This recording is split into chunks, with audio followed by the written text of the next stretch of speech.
নমস্কার, আমি অরণ্যানী আবার এলাম ভিডিওতে।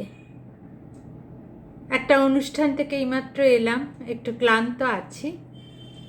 তা যাই হোক, সাজ পোশাক খুলে ফেলার আগে একটু প্রোগ্রাম করে নিই বাড়িতে ঘরোয়াভাবে। বাইরের একটা প্রোগ্রাম সেরে এলাম। একটা কবিতা পাঠ করি আমার। আগাছা।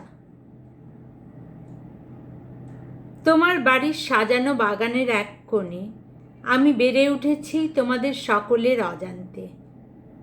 হঠাৎ আমায় দেখে ভয় পেলে, ছেটে ফেলে দিলে অনেক দূরে, কিন্তু আমার শিকড় রয়ে গেল। সেই শিকড় ফুঁড়ে বেরিয়ে এলো আরও অনেক আগাছা। তুমি গভীরে গিয়ে শিকড় উপড়ে দিয়ে নিশ্চিন্ত হলে, কিন্তু তুমি জানো না আমরা ছড়িয়ে গেছি অনেক দূর। তোমার বাড়ির এক কোণে আবারও গজিয়েছি, বর্ষার জলে বেশ তরতাজা হয়ে বেড়ে উঠেছি। একদিন তোমার দৃষ্টি আকর্ষণ করায় আবারও ছাঁটলে, কিন্তু তুমি জানো না ছেটে শেষ করা যাবে না।